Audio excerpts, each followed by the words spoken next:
अब हम लोग अगला टॉपिक पढ़ते हैं जिसका नाम है इक्विलिब्रियम। क्लियर है? तो यह जो इक्विलिब्रियम टॉपिक है, यह टॉपिक नीट के पॉइंट ऑफ व्यू से या जेई के पॉइंट ऑफ व्यू से काफ़ी इंपॉर्टेंट है। क्लियर है? इससे प्रत्येक साल 1 से 2 प्रॉब्लम हर एक साल पूछे जाते हैं। क्लियर है? ठीक है, तो इस टॉपिक को समझना काफ़ी आवश्यक है। क्लियर? मैंने इस पॉइंट को आपको अच्छी तरह से समझाने के लिए 6 पॉइंट्स बनाए हैं। क्लियर है? यदि आप इन 6 पॉइंट्स को अच्छी तरह से समझ लेते हैं तो उम्मीद मानिए, तो आप यकीन मानिए कि इससे जुड़ा हुआ कोई भी प्रॉब्लम यदि आपको किसी भी एग्जाम में पूछे जाएंगे तो आप उससे काफ़ी आसानी से सॉल्व कर पाइएगा। क्लियर है? ठीक। तो मुझे उम्मीद है कि आप यह वीडियो पूरा देखेंगे ताकि आप इन 6 पॉइंट्स को अच्छी ढंग से समझ सकेंगे, और यदि आप इन 6 पॉइंट्स को अच्छी ढंग से समझ लेते हैं तो आने वाले एग्जाम में आप जो है इससे जुड़े हुए सभी प्रॉब्लम्स को काफ़ी इजीली सॉल्व कर पाइएगा। क्लियर है? ठीक है। इस पॉइंट पे मैं आपको बताना चाहूँगा कि 2 equal unlike parallel forces whose line of action are not the same are said to form a couple। Clear है? तो मेरा जो पहला पॉइंट है, यह पहला पॉइंट बताता है कि कपल क्या है। क्लियर है? और कपल को कैसे डिफाइन किया गया है। क्लियर है? तो कपल होने के लिए क्या क्या होने चाहिए? फोर्सेस को इक्वल होने चाहिए। क्लियर है? फोर्सेस को पैरेलल होने चाहिए लेकिन अपोजिट डायरेक्शन में होने चाहिए। क्लियर है? और तीसरा जो कंडीशन है वो क्या है? फोर्सेस का लाइन ऑफ एक्शन जो है वो अलग अलग होने चाहिए। क्लियर है? तो कपल होने के लिए जो आवश्यक कंडीशंस है, नेसेसरी कंडीशंस है, वो क्या क्या है? पहला जो कंडीशन है वो क्या है हमारे पास कि फोर्सेस का जो मैग्नीट्यूड होने चाहिए वो क्या होने चाहिए? इक्वल होने चाहिए। क्लियर है? दूसरा, फोर्सेस जो हो वो क्या होने चाहिए? पैरेलल होने चाहिए, पैरेलल एंड अपोजिट होने चाहिए। क्लियर है? और तीसरा जो कंडीशन है वो क्या है? तीसरा जो कंडीशन है, लाइन ऑफ एक्शन जो है वो अलग अलग होने चाहिए, डिफरेंट होने चाहिए।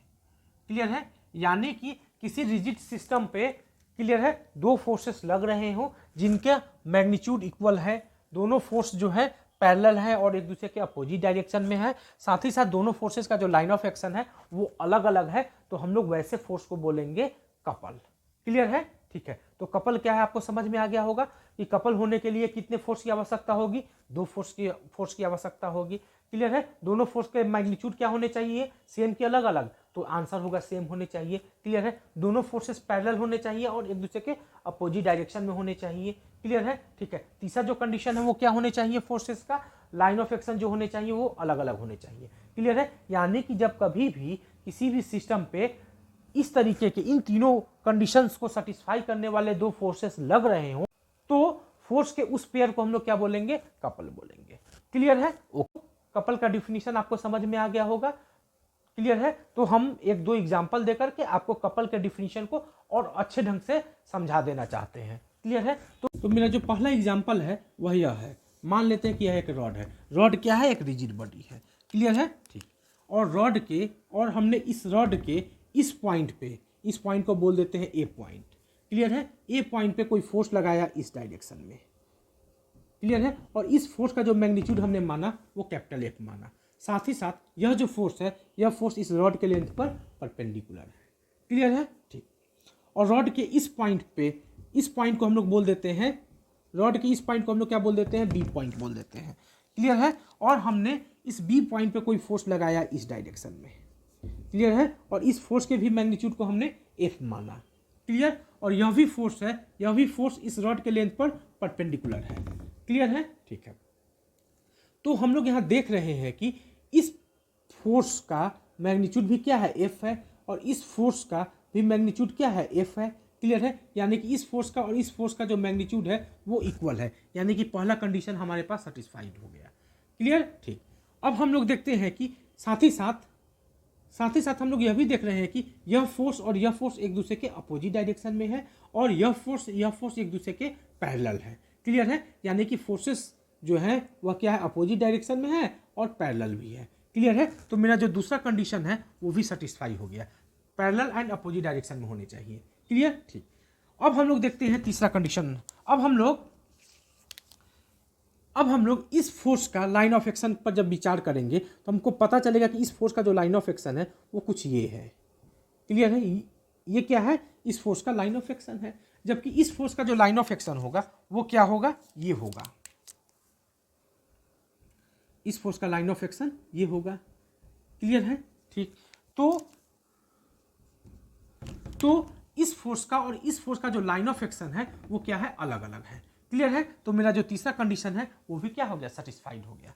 क्लियर, ठीक। तो यहां पे हम लोग देख रहे हैं कि इस फोर्स का मैग्नीट्यूड भी सेम है, फोर्सेस अपोजिट डायरेक्शन में है और एक दूसरे के पैरेलल भी है, और साथ ही साथ फोर्सेस का जो लाइन ऑफ एक्शन है वो अलग अलग भी है। क्लियर है, तो इस फोर्स का यह जो पेयर है, यह पेयर क्या कहलाएगा, कपल कहलाएगा। क्लियर है, ठीक। तो फोर्स के इस पेयर को हम लोग क्या बोलेंगे, कपल बोलेंगे। क्लियर है, तो कपल को हम लोग कैसे पहचानेंगे, आपको समझ में आ गया होगा। क्लियर, ठीक। अब हम लोग दूसरा एग्जांपल लेते हैं। मान लेते हैं कि ये हमारे पास एक रॉड है। क्लियर है, और इस रॉड के इस पॉइंट पे हम लोग बोल देते हैं कि कोई फोर्स इस डायरेक्शन में ऐसे लग रहा है, और इस फोर्स का मैग्नीट्यूड भी कितना है, कैपिटल एफ है। क्लियर है, ठीक है। और यह जो फोर्स है, यह फोर्स इस रॉड के लेंथ पर क्या है, परपेंडिकुलर है। यह फोर्स जो है, यह फोर्स इस रॉड के लेंथ पर क्या है, परपेंडिकुलर है। क्लियर है, ठीक। अब हम लोग इसी पॉइंट पर कोई दूसरा फोर्स लगाते हैं इस डायरेक्शन में, जस्ट इसके अपोजिट डायरेक्शन में।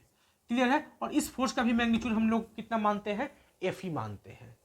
क्लियर है, क्लियर है, ठीक है। साथ ही साथ इस फोर्स, यह जो फोर्स है, यह फोर्स भी इस रॉड के लेंथ पर क्या है, परपेंडिकुलर है। क्लियर है, तो क्या फोर्स का यह जो पेयर है, यह पेयर कपल का निर्माण करेगा, या फोर्स का यह जो पेयर है, हम यूं कहें कि फोर्स के इस पेयर को हम लोग कपल कहेंगे। सोचिए और बताइए कि फोर्स का यह जो पेयर है कपल है कि नहीं है। क्लियर है, तो कपल होने के लिए मेरे पास क्या है, तीन कंडीशंस है, तीन नेसेसरी कंडीशंस है। यदि ये दोनों फोर्स का है, यदि फोर्स का यह पेयर इन तीनों कंडीशन को सेटिस्फाई करेगा तो हम लोग बोलेंगे कि यह पेयर क्या है, कपल है। क्लियर है, यदि नहीं करे, इन तीनों में से किसी एक को भी सेटिस्फाई नहीं करेगा तो हम लोग बोलेंगे कि यह पेयर कपल नहीं है।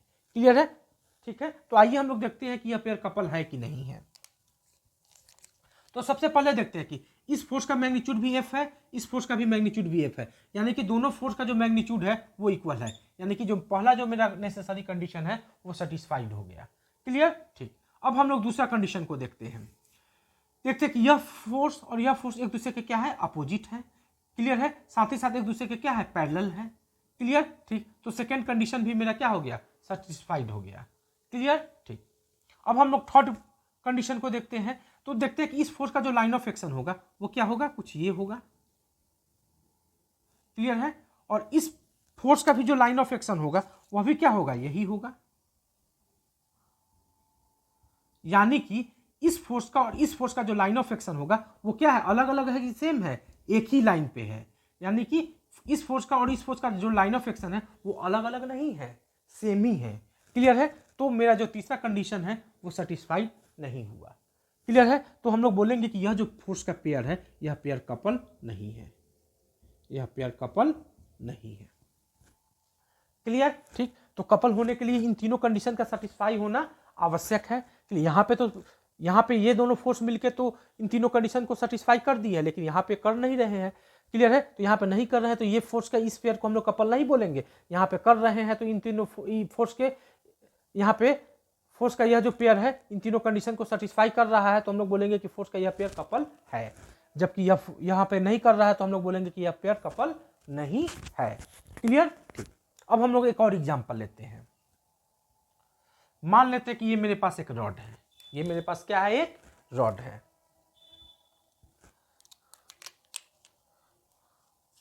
और इस पॉइंट पे हम लोग कोई फोर्स ऐसे लगाते हैं एफ, कितना डिग्री के एंगल पे, 30 डिग्री के एंगल पे। क्लियर है, ठीक।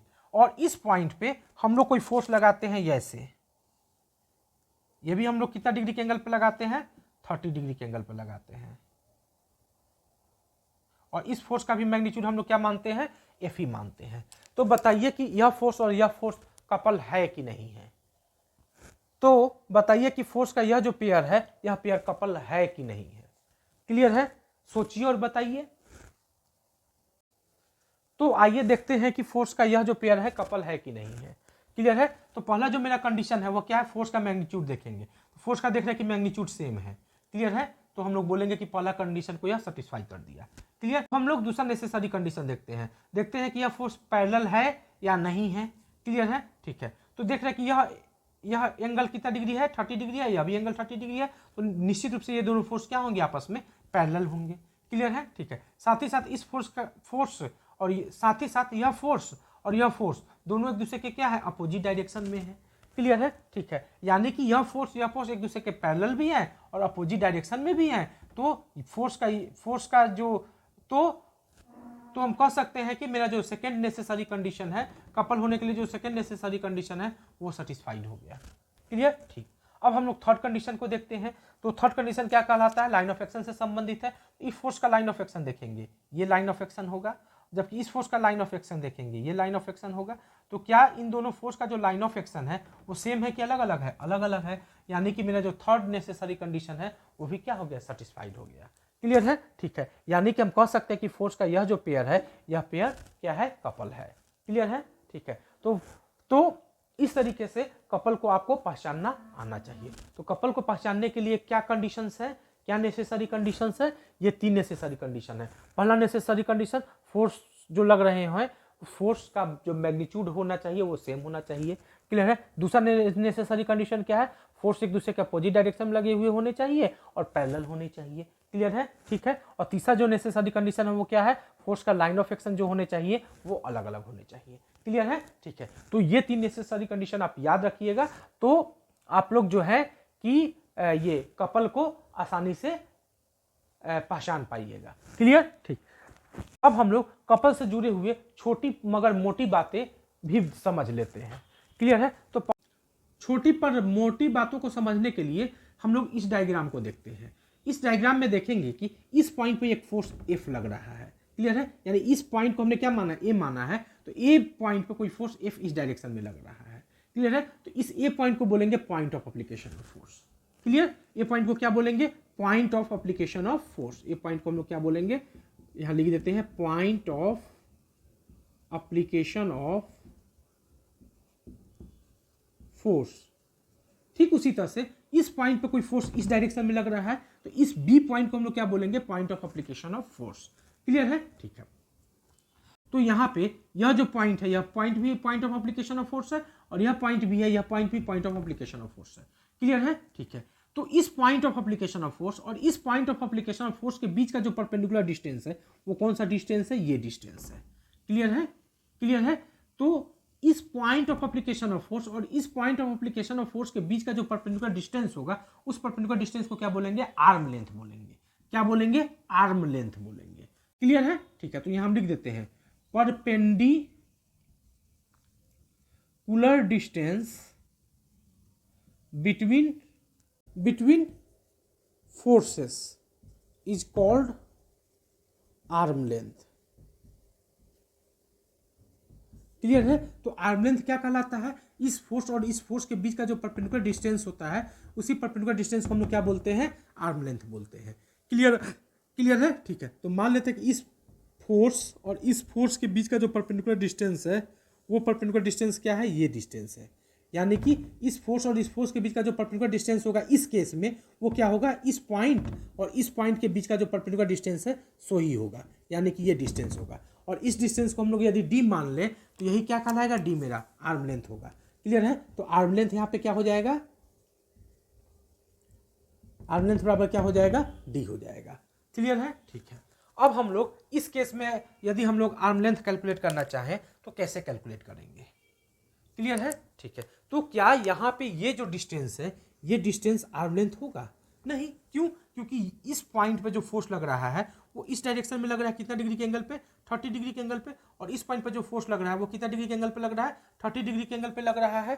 क्लियर है, तो हमको ये डिस्टेंस, तो यह डिस्टेंस आर्म लेंथ नहीं कहलाएगा। क्यों? यह डिस्टेंस आर्म लेंथ कब होता, इस केस जैसा होता तो ये डिस्टेंस आर्म लेंथ हो जाता।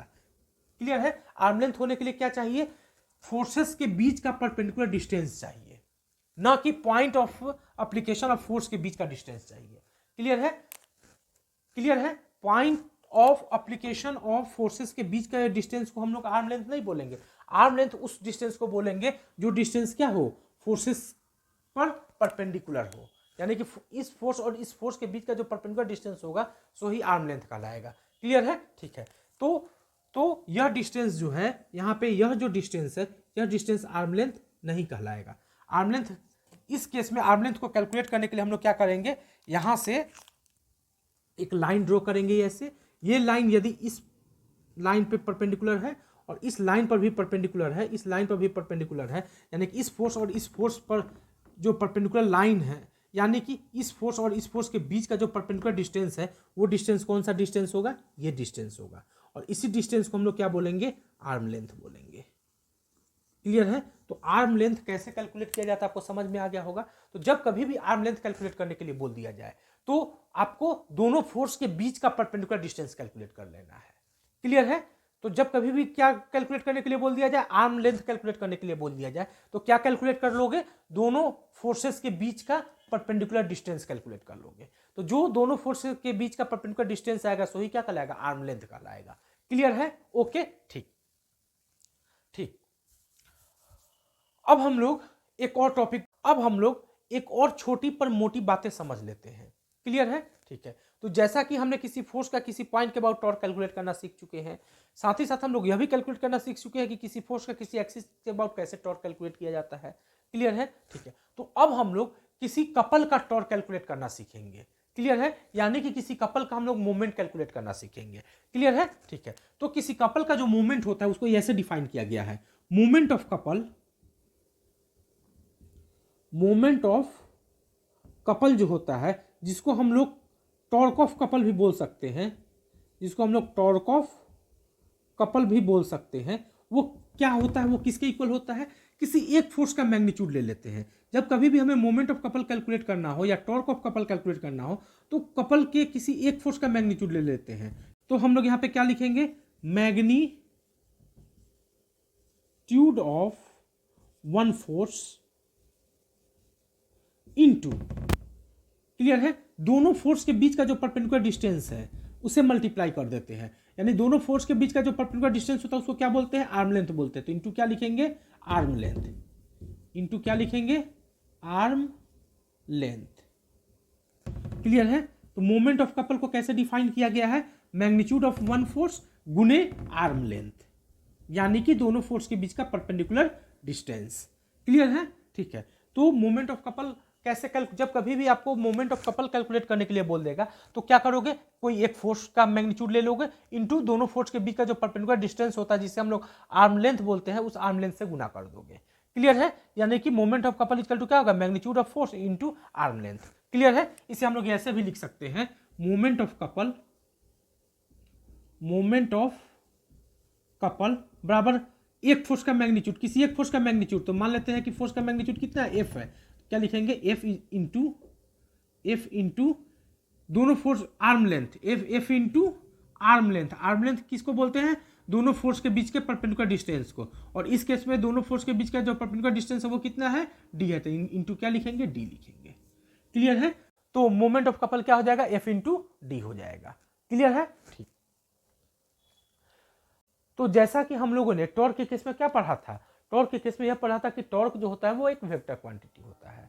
क्लियर है? ठीक है। तो क्या मोमेंट ऑफ कपल एक वेक्टर क्वांटिटी है, तो मेरा आंसर होगा हाँ, moment of couple is also a vector quantity. Clear है? ठीक है। तो मोमेंट ऑफ कपल का जो डायरेक्शन होगा या मोमेंट ऑफ कपल का जो सेंस होगा उसे कैसे डिटरमाइन किया जाता है, तो आइए इसे हम लोग समझ लेते हैं। क्लियर?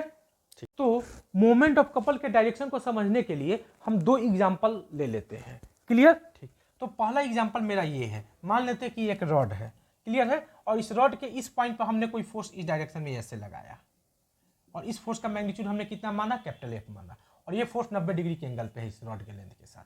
क्लियर है? और यहाँ पे हमने इस रॉड के लेंथ पर परपेंडिकुलरली एक दूसरा फोर्स लगाया जिसका भी मैग्नीट्यूड क्या है, कैपिटल एफ है। क्लियर है कि फोर्स का यह जो पेयर है यह पेयर कपल है। क्लियर, ठीक। साथ ही साथ मान लेते हैं कि इस फोर्स और इस फोर्स के बीच का जो परपेंडिकुलर डिस्टेंस है वह परपेंडिकुलर डिस्टेंस डी है। इस फोर्स और इस फोर्स के बीच का जो परपेंडिकुलर डिस्टेंस है वो कितना है, डी है। तो मोमेंट ऑफ कपल कितना हो जाएगा इस केस में, मोमेंट ऑफ कपल जो होगा वो क्या हो जाएगा, किसी एक फोर्स का मैग्नीट्यूड यानी एफ इंटू डी हो जाएगा। क्लियर है, ठीक है। और तो हम लोग इस मोमेंट ऑफ कपल के डायरेक्शन को कैसे डिटरमाइन करेंगे, तो मोमेंट ऑफ कपल के डायरेक्शन को डिटरमाइन करने के लिए हम लोग अपना कलम जो है किसी एक फोर्स के पॉइंट ऑफ एप्लीकेशन पे रख देंगे। तो मान लेते हैं कि इस पॉइंट पे हम लोग अपना यह कलम ऐसे रखते हैं। क्लियर है, ठीक है। और यह कलम को उस डायरेक्शन में रोटेट करेंगे और इस कलम को उस डायरेक्शन में रोटेट करेंगे जिस डायरेक्शन में दूसरा फोर्स लग रहा है। फोर्स किस डायरेक्शन में लग रहा है, नीचे की ओर लग रहा है, तो इसको हम लोग नीचे की ओर ऐसे रोटेट करेंगे। यह कलम कैसे रोटेट करेगा, क्लॉकवाइज सेंस में रोटेट करेगा। क्लियर है, तो इस समय कपल का जो डायरेक्शन होगा वो क्या हो जाएगा, क्लॉकवाइज हो जाएगा। क्लियर है, यानी कि यह जो कपल है यह कपल इस रॉड को क्लॉकवाइज सेंस में रोटेट कराएगा या कराने की टेंडेंसी को रखेगा। क्लियर है, ठीक। यदि आप चाहो तो इस पॉइंट को भी रेफरेंस पॉइंट मान करके कपल का डायरेक्शन निकाल सकते हो।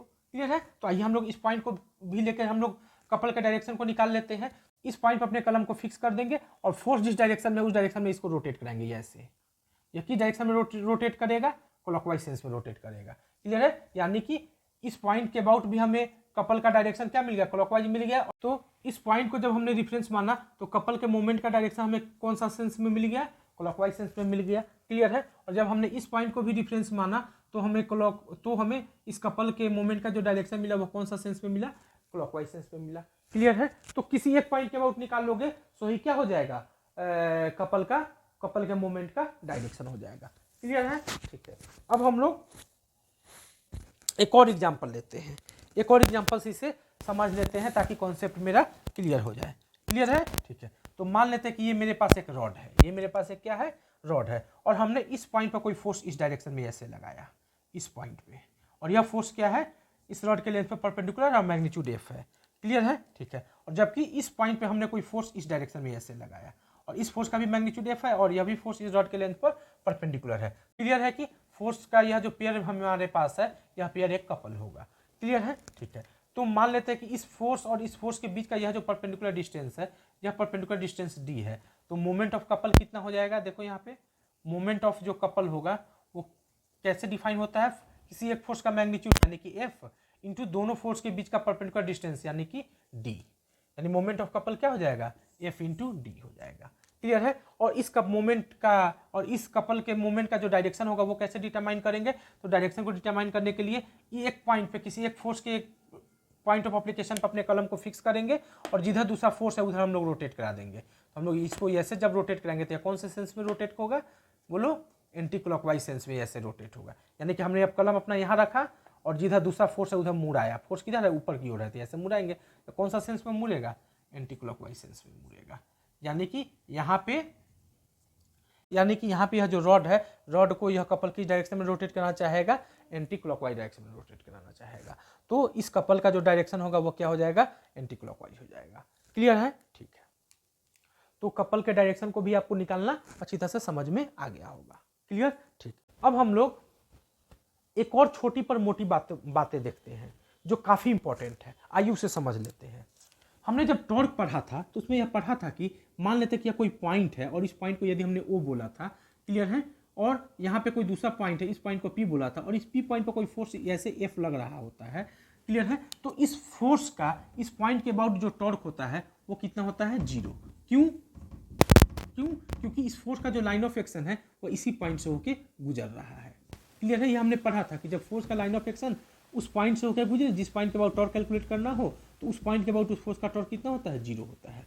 क्लियर है, यानी कि हम लोगों ने पहले यह पढ़ चुका है कि किसी टॉर्क का यानी कि हम लोगों ने यह पहले पढ़ चुका है कि किसी फोर्स का टॉर्क किसी पॉइंट के अबाउट जीरो हो सकता है। क्लियर है, ठीक है। और साथ इसी तरह से हम लोगों ने यह भी पढ़ा था कि किसी फोर्स का किसी एक्सिस के अबाउट भी टॉर्क जीरो हो सकता है। इस सब का अलग अलग कंडीशन है, ये हम लोग विस्तृत रूप से जब टॉर्क पढ़ रहे थे तो उसमें हम आपको समझा दिए हैं। क्लियर है, अब मेरा यहाँ पे प्रश्न है कि क्या किसी कपल का मोमेंट या टॉर्क कभी जीरो हो सकता है। क्लियर है, तो क्या मेरा प्रश्न क्या है, एक और ध्यान से सुन लीजिए कि क्या किसी कपल का टॉर्क या मोमेंट कभी जीरो हो सकता है? तो सोचिए आप और बताइए हमें कि क्या किसी कपल का टॉर्क कभी जीरो हो सकता है? क्लियर है? तो आपका आंसर होगा नो। क्लियर? किसी भी कपल का टॉर्क या मोमेंट कभी भी जीरो नहीं होगा। क्लियर है? तो आपको एक लाइन और याद रख लेना है, बहुत तो आप इस इंपॉर्टेंट पॉइंट को नोट कर लीजिए। इंपॉर्टेंट पॉइंट मेरा क्या है? इंपॉर्टेंट पॉइंट ये है कि मोमेंट ऑफ कपल ब्रैकेट में लिख सकते हैं torque of couple never be zero. ये लाइन आपको हमेशा याद रखना है कि किसी भी कपल का कभी भी टॉर्क किसी भी पॉइंट के अबाउट जीरो नहीं हो सकता है। क्लियर है? ठीक है। जबकि किसी फोर्स का किसी पॉइंट के अबाउट टॉर्क जीरो हो सकता है, किसी फोर्स का किसी एक्सिस के अबाउट टॉर्क जीरो हो सकता है, लेकिन किसी कपल का किसी भी पॉइंट के अबाउट टॉर्क कभी भी जीरो नहीं होगा। बस ये आपको हमेशा याद रखना है। क्लियर है? ठीक है। अब हम लोग सेकेंड पॉइंट पढ़ते हैं। क्लियर है? तो सेकेंड पॉइंट को समझने के लिए हम एक छोटा सा एग्जांपल ले लेते हैं। मान लेते हैं कि ये हमारे पास एक रॉड है। ये हमारे पास एक क्या है? रॉड है।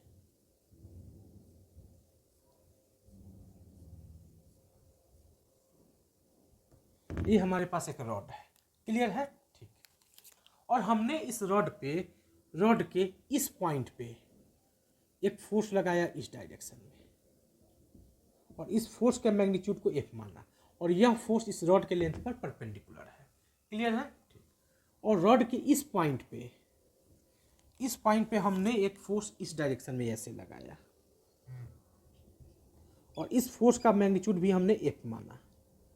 क्लियर है? और साथ ही साथ यह भी फोर्स जो है इस रॉड के लेंथ पर क्या है? परपेंडिकुलर है। क्लियर है? ठीक।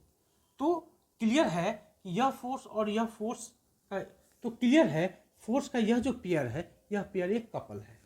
क्लियर है? क्यों? क्योंकि फोर्स का मैग्नीट्यूड सेम है, फोर्स अपोजिट डायरेक्शन में लग रहे हैं, और फोर्सेस आपस में पैरेलल हैं। क्लियर है? ठीक है। साथ ही साथ इस फोर्स का और इस फोर्स का लाइन ऑफ एक्शन अलग अलग है, यानी कि कपल होने के लिए मेरे पास जो 3 नेसेसरी कंडीशन है, ये फोर्स उसको सेटिस्फाई करता है। तो ये फोर्स का यह जो पेयर है, यह पेयर कपल कहलाएगा। क्लियर है? ठीक।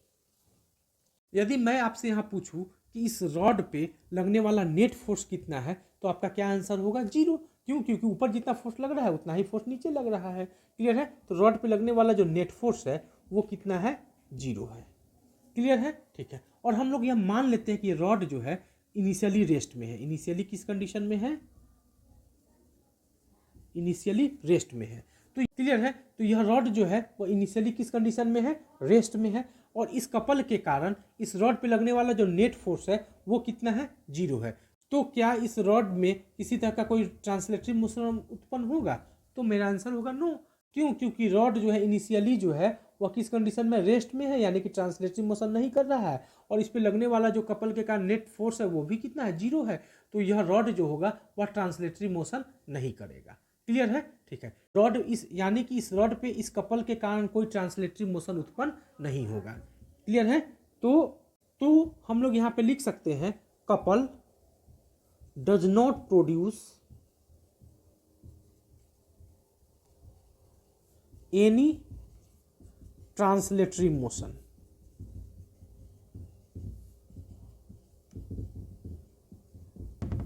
क्लियर है? यानी कि कपल जो है कि वो ट्रांसलेटरी मोशन में कपल का कोई इफेक्ट नहीं होता है। क्लियर है? ठीक।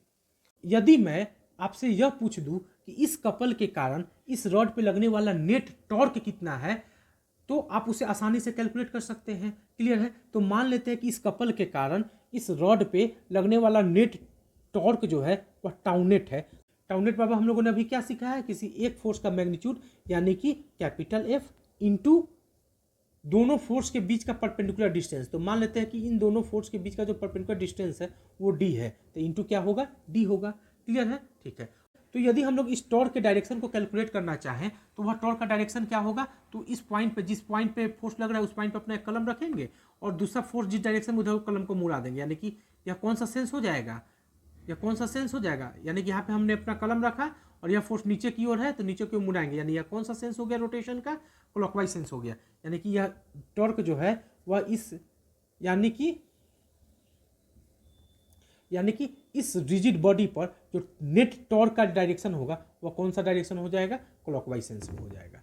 क्लियर है। यानी कि हम लोग यहाँ पे बोल सकते हैं कि इस रिजिड बॉडी पर नेट टॉर्क जीरो होगा, नहीं होगा, नेट टॉर्क जीरो नहीं होगा।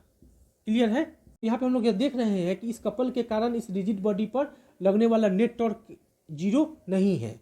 क्लियर है। और यह जो नेट टॉर्क कुछ मिल रहा है हमें F/d, यह नेट टॉर्क इस रिजिड बॉडी को किस डायरेक्शन में रोटेट करना चाह रहा है, क्लॉकवाइज सेंस में रोटेट कराना चाह रहा है। क्लियर है। इस तरह से हम यह कह सकते हैं कि कपल जो है वह क्या प्रोड्यूस करता है, रोटेटरी मोशन प्रोड्यूस करता है। क्लियर है। तो एक लाइन आप लिख सकते हैं, कपल प्रोड्यूसेस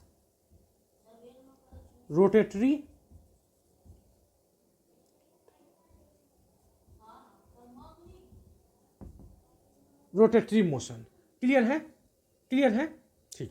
यानी कि कपल जो है कि वह ट्रांसलेटरी मोशन प्रोड्यूस नहीं कर पाता है। क्यों? क्योंकि कपल के कारण लगने वाला सिस्टम पर नेट फोर्स होता है वह कितना हो जाता है, जीरो हो जाता है। लेकिन कपल के कारण सिस्टम पर कोई ना कोई नेट टॉर्क लगेगा और वह नेट टॉर्क उस सिस्टम को किसी न किसी डायरेक्शन में रोटेट कराना चाहेगा। क्लियर है। यानी कि couple produces rotatory motion but couple does not produces any translatory motion. Clear है। ठीक है।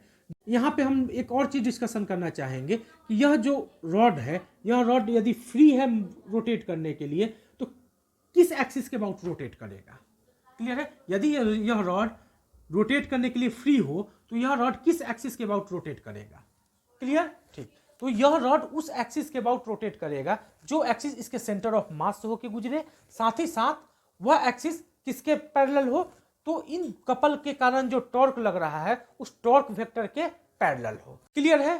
तो इस तरीके से हम कह सकते हैं कि यदि कोई रिजिड बॉडी रोटेट करने के लिए फ्री हो तो वह रिजिड बॉडी उस एक्सिस के अबाउट रोटेट करना चाहेगा जो एक्सिस उस रिजिड बॉडी के सेंटर ऑफ मास से होकर गुजरे तथा टॉर्क वेक्टर के पैरेलल हो। क्लियर है। तो एक लाइन आप नोट कर लीजिए जो सब बहुत इंपॉर्टेंट लाइन है कि if a rigid body is free to rotate, then it will rotate about that axis which is parallel to which passes through center of mass and parallel to torque axis, torque vector, parallel to torque vector. Clear है। तो जब कभी भी कोई भी rigid body, आपको यह हमेशा याद रखना है, बहुत इंपॉर्टेंट लाइन है, न्यूमेरिकल बनाने में काफी सहयोग करेगा आपका। तो जब कभी भी, क्या ये आपको याद रखना है, जब कभी भी कोई भी रिजिड बॉडी अगर रोटेट करने के लिए फ्री है तो वह किस एक्सिस के अबाउट रोटेट करेगा, तो वह किस एक्सिस के अबाउट रोटेट करेगा, वह उस एक्सिस के अबाउट रोटेट करेगा जो एक्सिस उसके सेंटर ऑफ मास से होकर गुजरे तथा किसके पैरेलल हो, टॉर्क वेक्टर के पैरेलल हो। क्लियर है। ठीक है। तो आपको ये हमेशा आपको याद रखना है। क्लियर है। तो इस सेकेंड पॉइंट में हम लोगों ने क्या निष्कर्ष निकाला कि जब किसी रिजिड बॉडी पर कोई कपल लगता है तो वह कपल उस रिजिड बॉडी पर कोई ट्रांसलेटरी मोशन उत्पन्न नहीं करता है। क्लियर है। तो कपल उत्पन्न क्या करता है, रोटेटरी मोशन उत्पन्न करता है। क्लियर है। और यदि वह रिजिड बॉडी रोटेट करने के लिए फ्री है तो वह रिजिड बॉडी किस एक्सिस के अबाउट रोटेट करेगा, वह रिजिड बॉडी उस एक्सिस के अबाउट रोटेट करेगा जो एक्सिस उसके सेंटर ऑफ मास से होकर गुजरे तथा टॉर्क वेक्टर के पैरेलल हो। क्लियर है। ठीक है। तो ये इंपॉर्टेंट पॉइंट्स है, आपको याद रख। क्लियर है। तो इन सारी बातों को हम एक स्टेटमेंट के थ्रू आपको नोट करा देते हैं। तो आप नोट कर लीजिए statement, a couple does not exert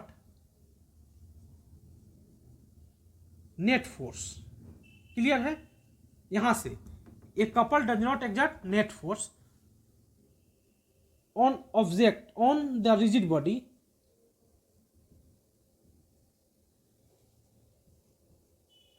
but it exerts a net torque, exerts a net torque।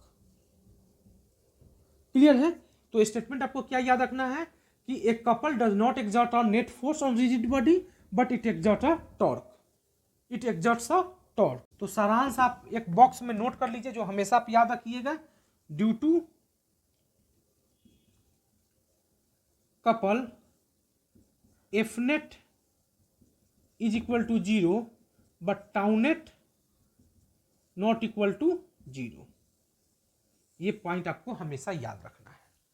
Clear है? ये पॉइंट आपको हमेशा याद रखना है। हमने जो सेकेंड पॉइंट पे पढ़ा उसे एक बार और रिपीट कर देते हैं। यहाँ पे हम लोगों ने यह पढ़ा कि जब किसी रिजिड बॉडी पर कोई कपल लगता है तो उस कपल के कारण उस रिजिड बॉडी पर लगने वाला नेट फोर्स कितना होता है? 0 होता है, जबकि नेट टॉर्क 0 नहीं होता है।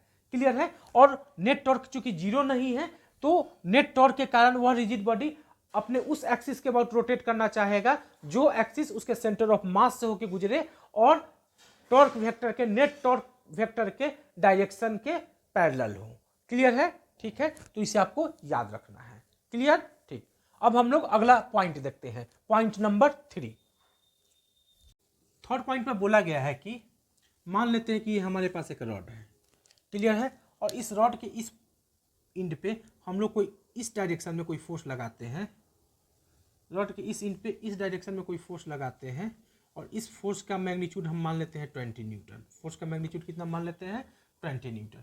और इस इंड पर कोई दूसरा फोर्स इस डायरेक्शन में लगाते हैं और इस फोर्स का भी जो मैग्नीट्यूड मान लेते हैं वो भी मान लेते हैं 20 न्यूटन मान लेते हैं। क्लियर है? यह फोर्स इस रॉड के लेंथ पर परपेंडिकुलर है, साथ ही साथ यह फोर्स इस रॉड के लेंथ पर परपेंडिकुलर है। क्लियर है? और इस फोर्स के बीच का जो परपेंडिकुलर डिस्टेंस डी है उसको हम लोग मान लेते हैं 5 मीटर। कितना मान लेते हैं? 5 मीटर।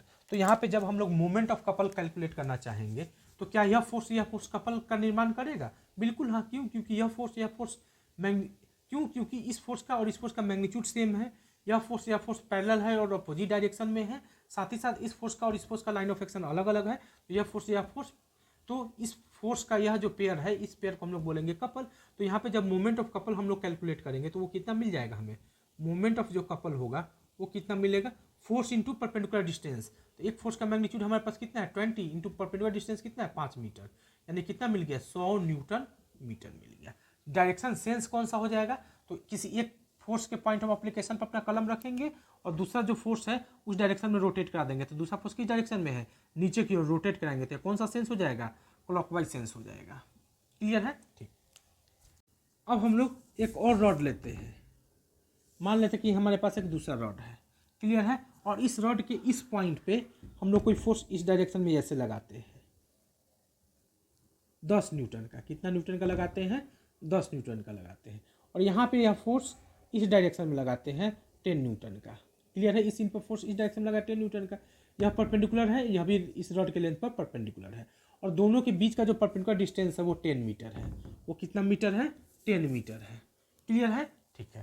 तो क्या यह फोर्स का यह जो पेयर है यह पेयर कपल है? मेरा आंसर होगा बिल्कुल हाँ। क्यों? क्योंकि फोर्स का मैग्नीट्यूड सेम है, फोर्स का डायरेक्शन अपोजिट है और पैरेलल है। साथ ही साथ इन दोनों फोर्स का लाइन ऑफ एक्शन अलग अलग है। तो यह जो फोर्स का पेयर है यह पेयर कपल का निर्माण करेगा।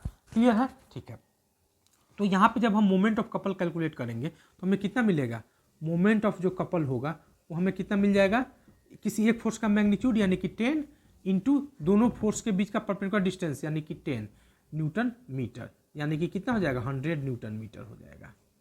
क्लियर है? ठीक है। और सेंस कौन सा सेंस हो जाएगा? तो इस पॉइंट पर अपना कलम ऐसे रखेंगे और जिधर दूसरा फोर्स है मुड़ा देंगे। दूसरा फोर्स नीचे है तो मुड़ाएंगे। तो कौन सा सेंस हो गया? यह क्लॉकवाइज सेंस हो गया। क्लियर है? ठीक है। तो यहाँ पे हम लोग देख रहे हैं कि यह कपल और यह कपल मैग्नीट्यूड वाइज और डायरेक्शन वाइज, मैग्नीट्यूड वाइज भी सेम है। यानी 100 न्यूटन यहाँ भी है, 100 न्यूटन मीटर यहाँ भी है, 100 न्यूटन मीटर यहाँ भी है।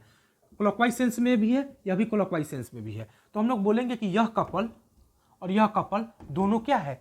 इक्विवेलेंट है। क्लियर है? और दोनों क्या है? यह कपल और यह इस कपल को हम लोग क्या बोलेंगे? इक्विवेलेंट बोलेंगे।